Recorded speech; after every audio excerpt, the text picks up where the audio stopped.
Tak zdravím, přináším vám nový tutoriál jak na kvalitní 3D text, aby se vám pěkně držel ve scéně.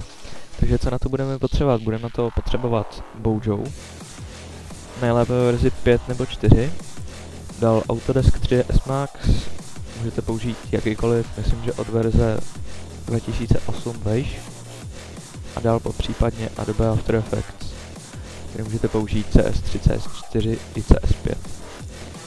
Takže jdeme na to. Prvně si v Bojo dáme Import Sequence. Tady vybereme ten náš průlet. Jestli třeba v COD4 nevíte jak na ten průlet, tak na to už jsem dělal tutoriál. Já jsem si tady zvolil takovej obyčejný průlet s mapou. Takže tady si ho v tom Bojo importujeme. Takže já si ho tady najdu. Tady klikneme na ten první a dáme Open, Apply a Close. Takže tady ho takhle můžeme vidět v časové ose. A co dáme teďka, takže teďka dáme Track Features. Nebudeme dělat nic, dáme jenom Start. Teďka nám to bude chvilku hledat ty body, takže až mi to dojede, tak se přihlásím znova.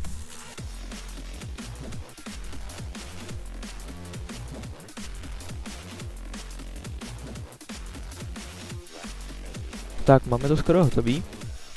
Už nám to dojíždí do konce. Tak, už jsme skončili a tady můžete vidět, jak ty body nám držej vlastně na těch různých místech.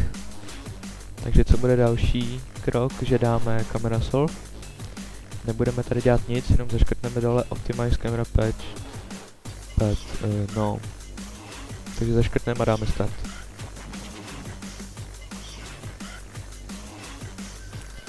Tak, tohle bylo docela rychlý, protože když máte nějaký průlet, který je dobře udělaný, je to kvalitní, má to hodně FPS, nejsou tak velký přechody mezi snímkem 1 a 2, prostě, že to není moc daleko od sebe, tak to Camera Solve trvá jenom chvilku. A i něco, co má třeba minutu, ale je to kvalitně udělaný, tak to může trvat třeba 3 vteřiny, ale něco, co má třeba jenom 3 vteřiny, ale je to nekvalitně udělaný, třeba jenom málo FPS a je to špatně prostě udělaný, tak prostě to Camera Solve může trvat třeba půl hodiny. Takže teďka další krok, co uděláme, že si dáme Scene Geometry, což je nejdůležitější část, si myslím, tohle z toho 3D trackování. A tady uděláme to, že musíme vybrat vlastně 4 body, který aby prezentovali vlastně podlahu nebo zem toho, co tam trackujeme, takže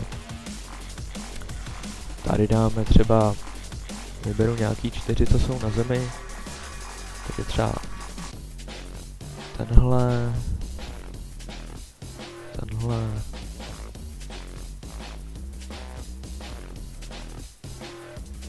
a tenhle třeba. Takže v tom Scene Geometry dáme Add Corn from Hint a tady zvolíme XE Plane a dáme Connect to Selected, ukáže nám to 4 tracky připojeny a dáme Update a můžeme dát Close. Tohle to XE Plane nemusí vždycky tolik být, ono je lepší, když se nastavíte osy, všechny 3 osy X, Y a Z, jenomže to já ještě tak moc neumím, tak na to se když tak zeptejte tady odborníka Šaška. Tady vidíte Xfire, takže když tak se zeptejte jeho, kdyby vám to nějak nesedělo, nebo ten text ulítával. Takže my jdeme dál, už můžeme dát Export Camera. Zvolíme si to jako pro 3D Studio Max. A tady si vybereme, kam to chceme uložit. Takže třeba někam sem. Tady už nebudeme nic nastavovat, jenom změníme Scale Standby a tady to změníme na 100. Dáme save. Teďka už vlastně bohužel nemůžeme teda nemůžeme. Nebudeme potřebovat, takže ho můžeme minimalizovat a přepneme se do 3D Studio Max. Třeba ten, kdo neví, nebo to má spuštěný poprvé, tak by tady mohl vidět v těch 4 oknech takový čáry. Tak ty se dají pryč pomocí písmene G, jako grid. No a my tady už v 3ds Maxu dáme Max script, Run script. Tady vybereme ten skript. Takže doufám, že mi to hodí chybu. Ano, tahle ta chyba.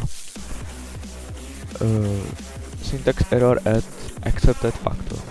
Tohle je chyba, kterou mi to hází úplně vždycky, já nevím, jak tomu úplně jako předejít. Ale prostě nevím, no.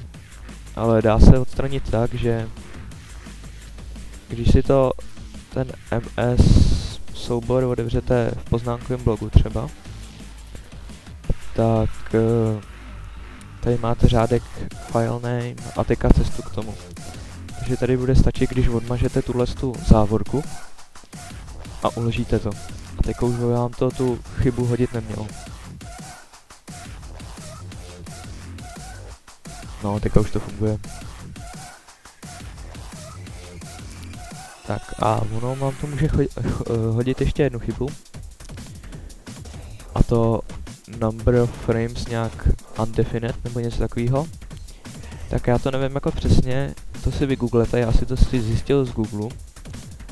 Tak tady se nějak vymaže set as background a to bitmap num frames, tyhle dva řádky umažte. A nemělo by vám to házet. Takže tady v 3ds Maxu. Tady v tohle pravidelném okně zmáčkneme C jako kamera. A vidíme tady vlastně tu scénu jako ty body, jak se tady hejbou. Potřebujeme ještě na to nějaký pozadí, takže dáme views, viewport background a dáme files. A přesně tady dáme ty screeny.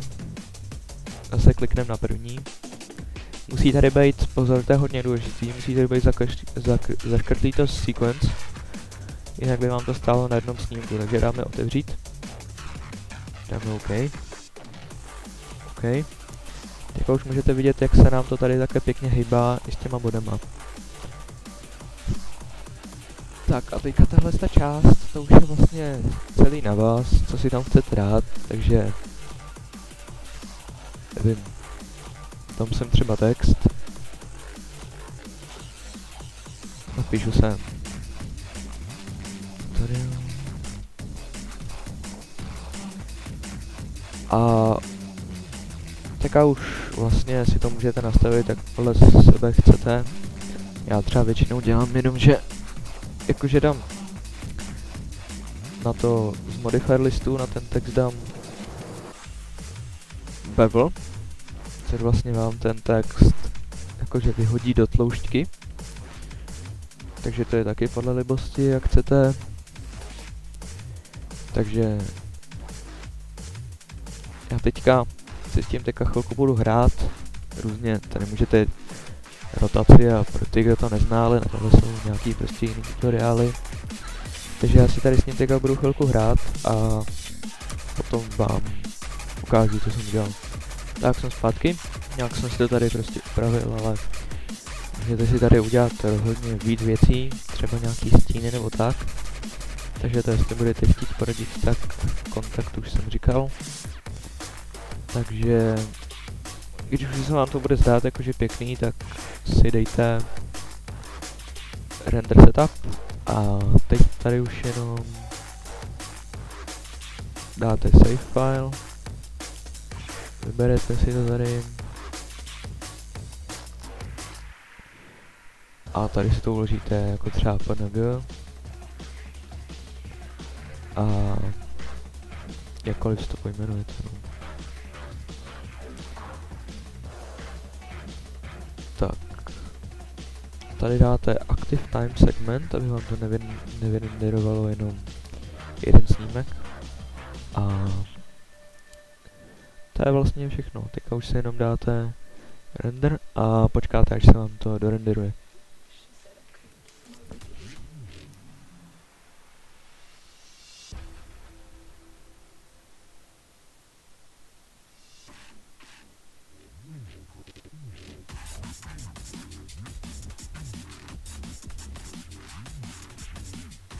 Tak render máme už skoro u konce, už nám to skončilo a teďka už jenom stačí v Adobe After Effects, stačí tady dát import multiple files a vyberete si to tady, kam jste si to uložili, takže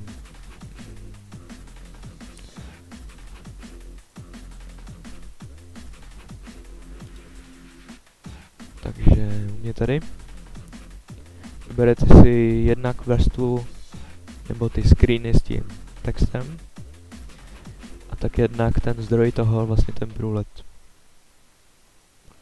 a dáte done.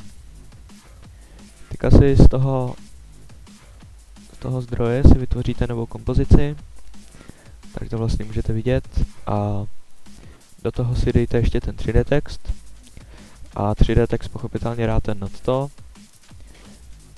a tady už vlastně můžete vidět, jak ten text tady vlastně pěkně drží a tak. A tady vlastně už stačí jenom dát composition, add to render queue, tady si nějak vyberete to vaše vlastní nastavení a pak už vlastně jenom renderujete. Takže to by bylo asi všechno. Já vám děkuju za pozornost, že jste se dívali na tenhle tutoriál. Určitě se koukněte na můj YouTube kanál, kde mám ještě ten druhý tutoriál na kvalitní OSI efekt a to by bylo asi všechno. Ještě jednou díky a koukněte se, jak to dopadlo.